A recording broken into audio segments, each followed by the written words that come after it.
Today, I will do the present to you the fruit of our research, kill them all. DDoS protection total annihilation. First of all, now I'm working in DEFCON, a company.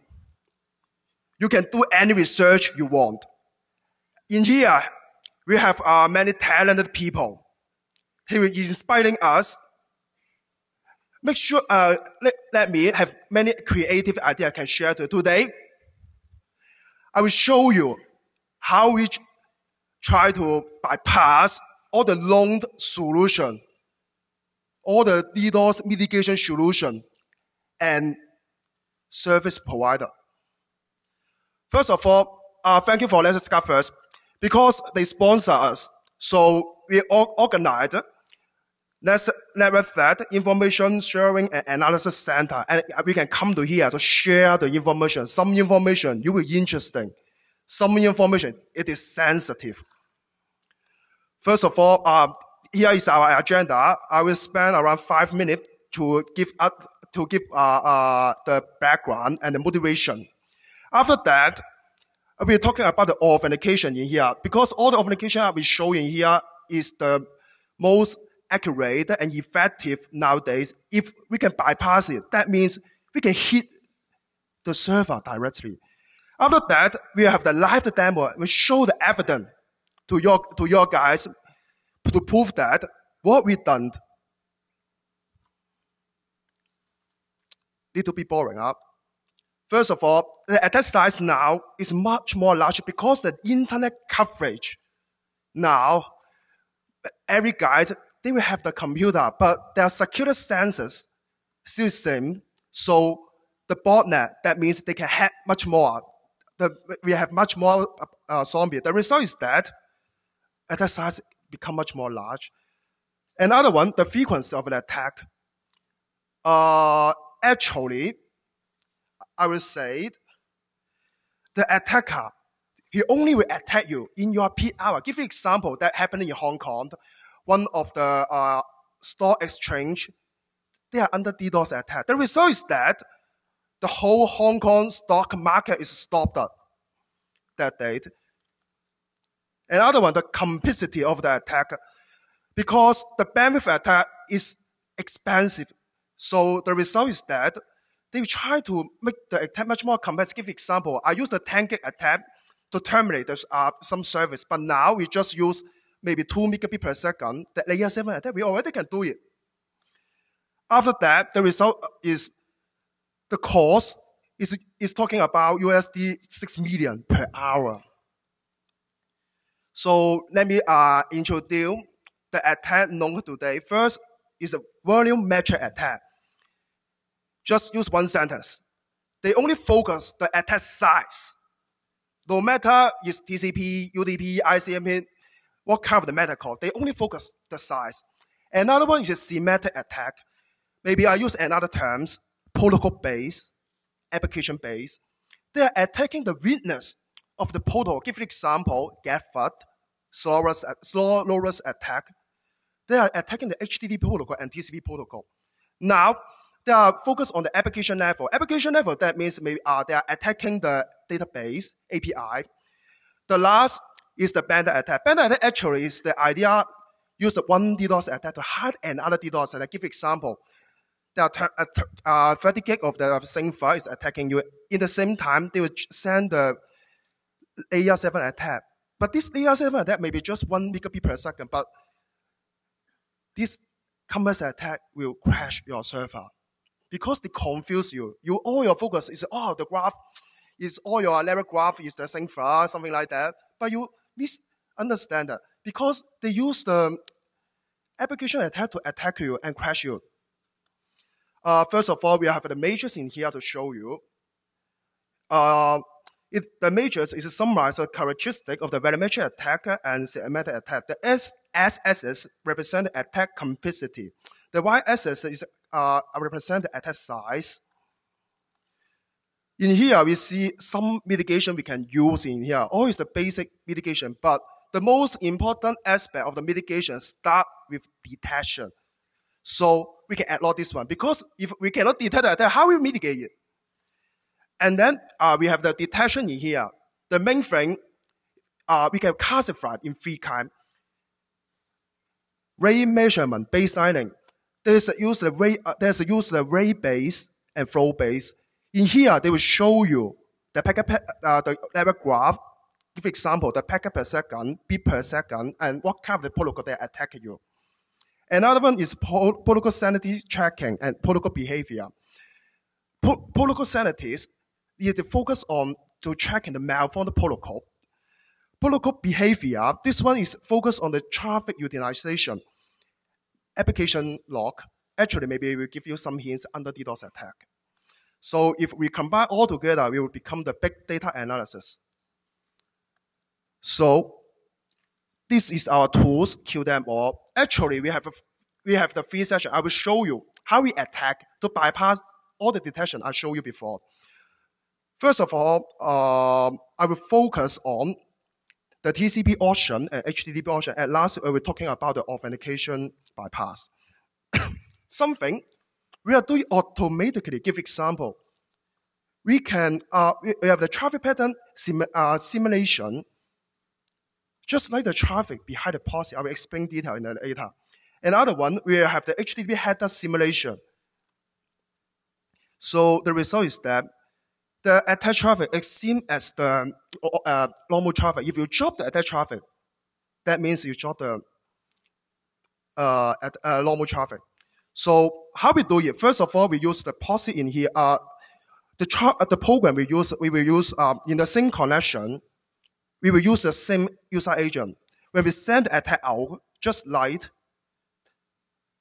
the traffic behind the policy. So in this one, when we send out the attack, you try to analyze it. You just seen that all the attack just like come from a policy. This one can empower the attack.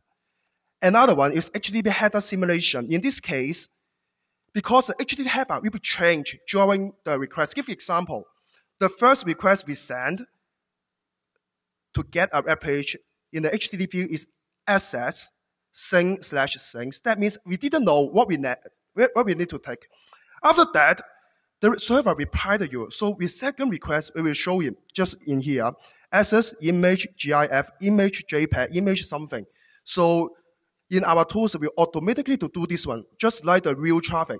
Because the given now, all is the same, the pattern. Our pattern will change as same as the normal traffic. After that, we will focus on the TCP option and power. First of all, the TCP option design is against to the detection. And then we try to empower the attack power up. At last, we will use a query string. Let me show you. Is one of the example how we use the TCP option against the detection. In here, we can fully control every TCP state. This one is an example of a slow loris attack. In here, you will see that after three-way handshake, we can hold it.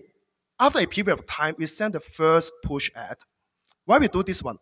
Because we can, after we hold a connection, that means we can know the limitation, the parameter, the detection they set it. After we send the first push ad, the ad is replied, we also will hold it again. Because this one just how we extend the TCP established status. Because if we try to extend this one, the attack power will be much more strong. Because how to say this one? It is because if all the active connection is spend much more resources. Just give you a compare. This is an old-fashioned HTTP attack, but sing ad, push ad, after the ad finish ad and close the connection. This kind of attack, you can see the result is that your server just high CPU. And then you will keep the constant of the number of the connection. But your server is no impact, just high CPU still can come here and HTTP 200 reply. Nothing. So how we do it? If we wish to attack, we need to do it like that. First of all, with three-way handshake, push ad the first request. After that, don't close the connection. We keep send the push ad. I mean the HTTP request. The result is that this time, the server with high memory, They will not just the high CPU, because the one they crash your server is high memory, will not have his CPU. Another thing is that because we try to keep the connection, so the connection will keep increasing. The result is that maybe after 5 seconds, 10 seconds, your server is HTTP 503, service unavailable. This one is never common. Another one we will do with force no cache. How we do it? Just easy. We just use the query string, a question mark. After the question mark, have the random call, because for the point of the view of your server or the load balance of the policy, this kind of the query string, they will think that it's a new request, so they will not cache you and then let you bypass. The result is that, just the example I show you, I try to download a large PDF and then use the query string. The result is that your bandwidth will use up. After that, we will go through the source host verification one by one. All the authentication in here actually is the last, also is the death line that we can try to mitigate the attack. First, I'll show you the TCP sync authentication, the TCP reset. That one, they authenticate based on the favorite handshake, the TCP layer. First, we send the sync. He will not let you pass. He will intercept you. After that, we reply the sync add. He will reset to you. This one is the mitigation device. We try to active close you. Reset is different to finish. Reset, that means I think that the connection have problem. I will terminate it. After that, when we retry the sync, we will pass it. So that is the TCP sync. Another one I want to show is TCP out of sync. This one, they will need to be tricky. When I send a sync, he will reply the sync add. The sequence number is wrong. What will happen if the sequence number is wrong? This time, the client will reset the connection. After that, if he see you, the source IP is same, you come again, he will think that, oh, you're the real IP, and then he will let you pass. So what is the difference between the TCP reset and TCP out of sync? Actually, when we handle the DDoS attack or the sync fuck, what really happened? We send the sync add, and then we will send the reset because we use the spoof IP. What's mean by the spoof IP? That means you will not add, you only send one sync in this case. So the result is the same. But why they decide like that? Because the efficiency handle a real user is totally different. Give you an example. The TCP reset, if you add all the packet together, just mention total length is different to the packet length, packet size, because the header length all is alternative, so we will not count in here. You will see that the TCP reset is 180 bytes, and TCP out of sync we just use the bandwidth around 140. So in here we will find that the TCP out of sync seems is better. Is it really better? I will show you another one. Actually, we can bypass easily use the spoof IP. I use the spoof IP can bypass the TCP sync authentication. In this case, we try to use the same source IP send the sync. When no matter he reply the sync or not, we just send the reset again. And then we send the sync again. Use this kind of the methodology. 33% of the attack can bypass it. I mean the spoof sync can bypass the TCP sync authentication. But actually, the traditional sync they are 40 bytes. They're missing something. Maybe you are not hard to find some news to show you, I can mitigate 100 gig attack. I can mitigate 200 gig attack, something like that. Because they haven't shown you this, some secret. Because if the TCP sync is 40 bytes, we can drop it by the ISP directly. Actually, TCP will not 40 bytes because according to the RFC decide, the TCP sync, he will left the the TCP option because the first sync, he will try to let you know give example, the maximum segment size. He will tell you how many segments I can use it. So when we try to simulate as real sync traffic again, I will suggest in the IP layer, please randomize the TTL because the attack now all is 255. It's boring. You just see the strict line. Oh, this is attack. I dropped by the TTL. Another one, please randomize your window size. Window size just will tell you what is your OS. Give example, maybe Windows 5535, something like that. This one it also need to spoof. Give example, maybe I spoof the Windows XP, Windows MT, or Windows 8, Windows 7, something like that. And then we need to add the correct option. Because if we add this one, the ISP cannot drop it easily this time. So another authentication I wish to show is HTTP redirect authentication. In this one, we will focus on the layer 7. When the first GET we send, it will redirect a path. If your client can redirect back, he will redirect you back the first path you wanted to go. The result is that you can pass it. So what is the key to bypass HTTP redirect? First of all, we need to find out detect the HTTP 302. Because when you capture this one, that means they have the HTTP redirect. You need to do something. The second thing is you need to, in the same time, you need to make sure they have a location, http://a.c.com. So if we find the 302 and location, that means they have HTTP redirect. In this time, you just load the script until they come back HTTP 200, that means bypassed. So easy. Because just a simple program like wget curl also can do it. So we enhance it with HTTP cookies in this time. This time, not just redirect, we add the cookies. If the client, he can add the cookie and reply it back. He will redirect you back to the page you want to go. The result is that this time you can pass it and whitelist you. So what is the key to bypass the cookies? First of all, we need to detect set cookies. The keyword is if they have the set cookies, that means they have offend code. You just you need to copy it. Another thing you need to make sure is the expire. Because the expire, it is the sense to tell you how to set the re-authentication. Because now the authentication, he will use time-based or traffic-based. Give an example. Maybe you authenticate it. After 5 minutes, you need to authenticate again.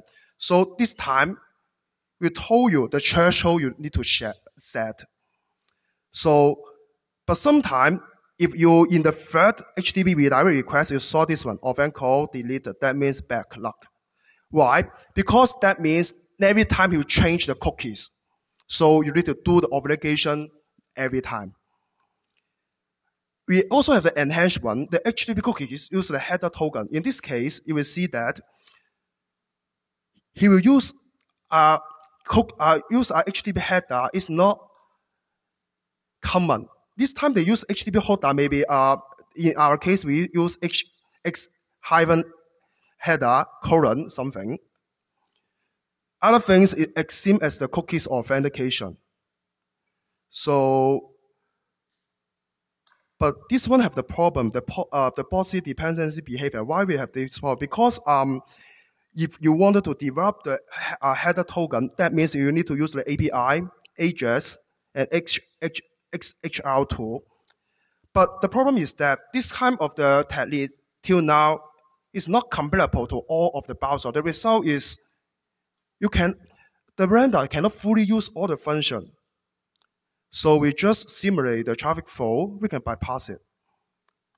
And then we have the JavaScript offend. Actually, this one is most challenging now. Again, we send a GET. I will give you a hint. He will give you a JavaScript.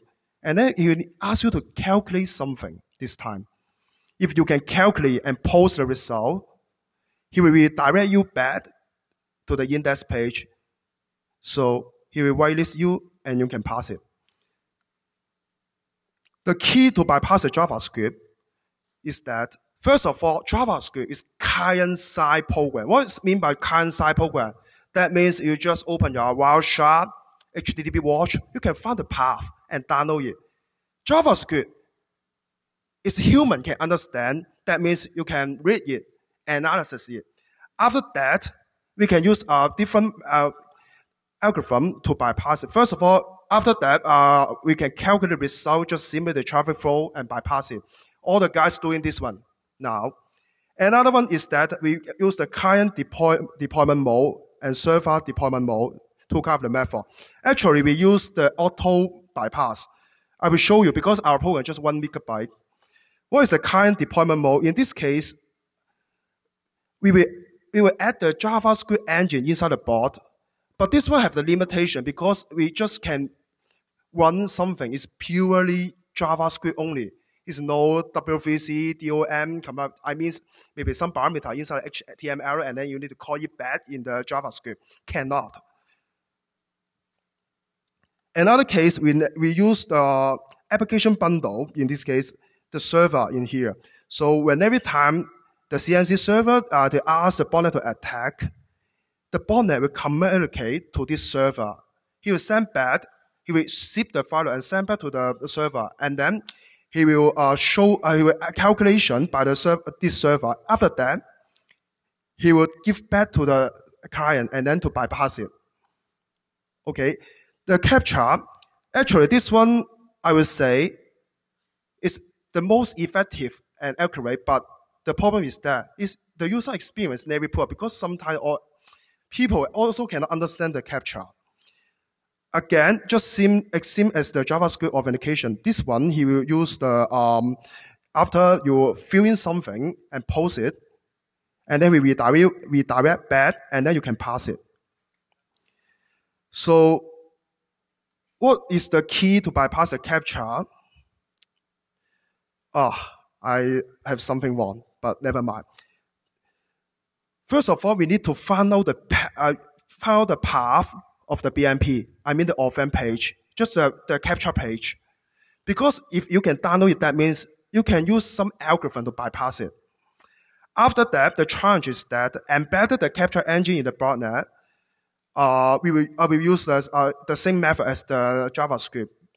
Just simulate the traffic flow, use the client deploy model, or use server deploy model. But actually, if you come to DEFCON, you'll find that we have many captcha engines. We can download it and then can use it and add in our program. So this is the summary of the source host of our verification. First of all, they will verify you are long-spooted source IP or not. After that, the HTTP redirect and cookies, they will verify is it HTTP compatible appliance or not. Now, JavaScript, they will verify you are the real browser or not. The captcha, he will try to verify you are real human or not. After we bypass all of them, we can attack directly.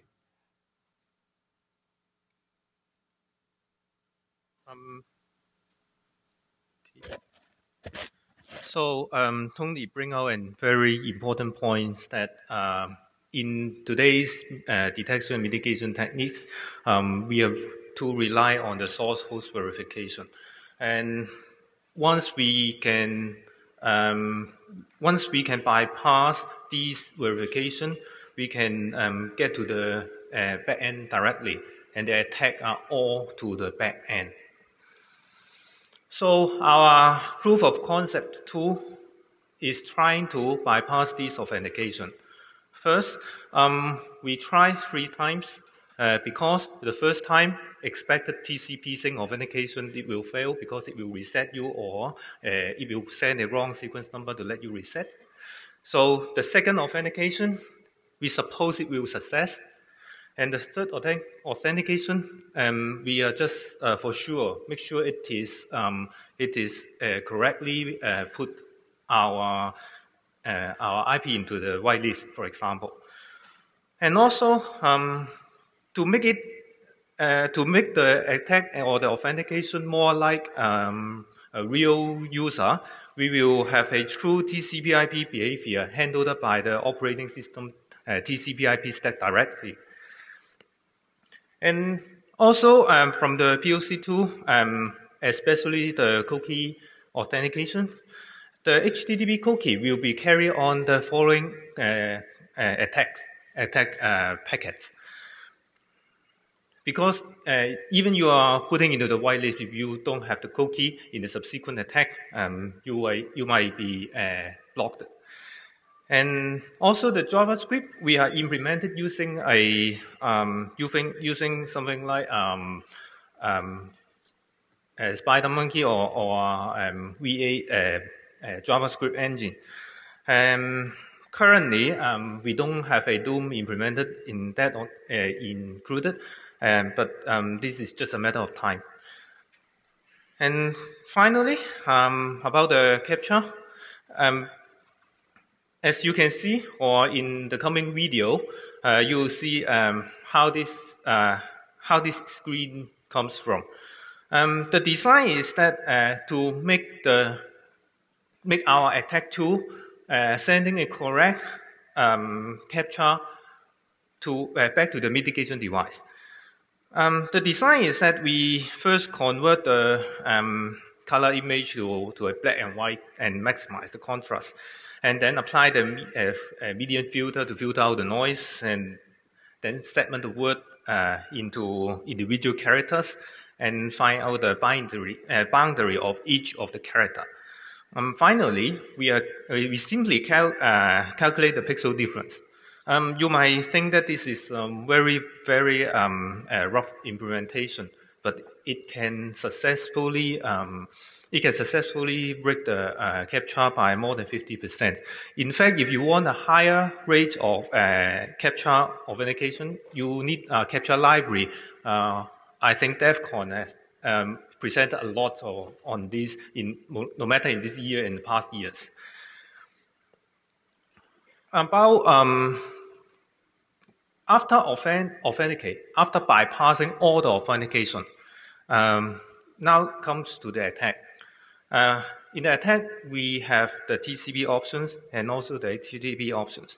What TCP options talking about is control the timing of the TCP connections. We can control the number of connections established to the backend server. Why backend server? Just because we bypass it. And we can hold the connection for a certain of time. This, as Tony mentioned, this benefits for the slowest attack. And also we can handle the connection idle timeout before after the last HTTP request. And we can control the connection interval so that to avoid something hitting the threshold of the mitigation device.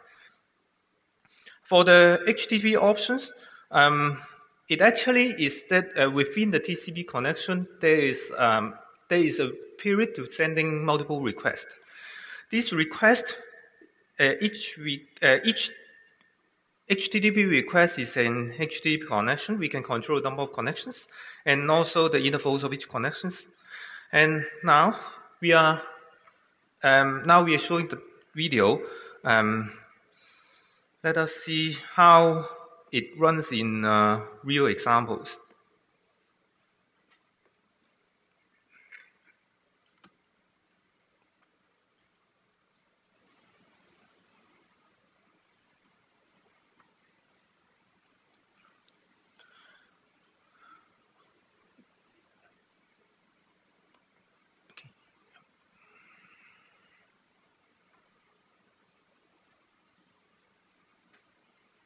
First of all, we look at HTTP redirect. That means you can see in the left part of the user interface, the first checkbox. From our testing, the left side is the client side. As you can see, the client launched our QDemo tool. And the right side is the server side. As you can see, the web server log. On both sides, we have a packet capture. Wireshark is capturing the packets. When we start launching the attack, and you can see this is the authentication. This is the authentication part. You can see because the first time it this one returned a free return a 302, so it redirect. It is a redirect authentication. So, and you see subsequent 200 OK for 3 times because, as I said, we're doing the authentication for 3 times for sure. Now, let's see what next. After authentication, you can see from the parameters, we hold a few seconds and then send 4 requests. This is the first one. You can see from the query string, started with E, and then the second one started with N, etc. And the 4 requests are all going to the back end, as you can see, both from the server side, Wireshark, and both the server web server log. Next, we are going to the HTTP cookie authentication. For the same setting, the testing environment, you can also see the redirection because it requires you to send back the cookie. And also, you can see 4 different requests going to the back end. Yes, in the testing environment, we use 4. But in a botnet environment, I don't think in your server you will receive 4, too little, because you will have so many bots. Let us pick a attack, and one of the attack HTTP requests. You can see, as I said before, the authentication cookie is carried to the attack. There is a cookie field in this attack packet.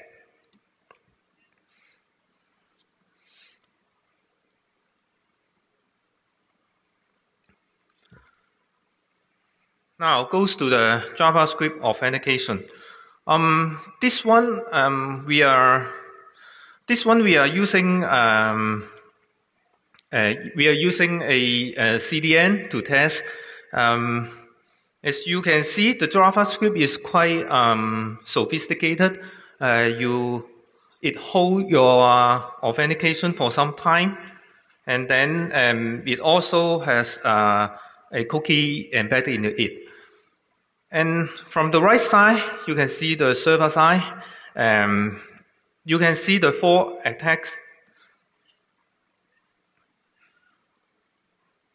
You can see the 4 attacks are all goes to the back-end server after we bypass our JavaScript.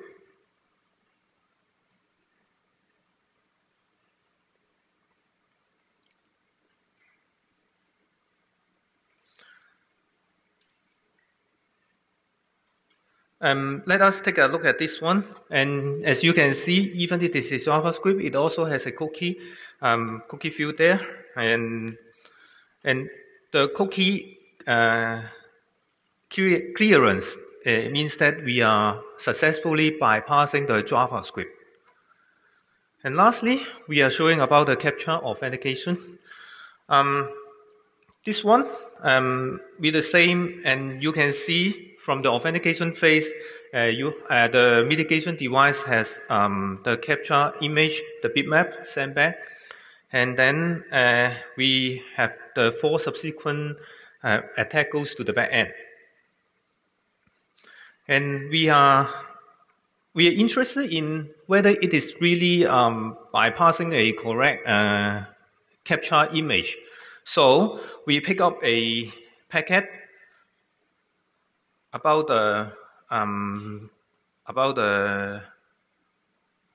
after we recognize the bitmap and send it out, and you can see this is a WMGK which match the original bitmap.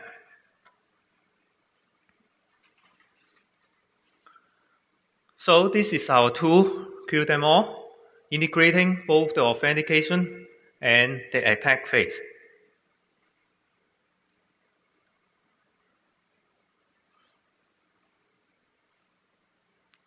As you can see from the video, our tools simulate the true TCP/IP behavior through the OS TCP/IP stack, and we have a believable HTTP header so that no matter it is a mitigation device or a cloud CDN environment, it believes our HTTP headers are true.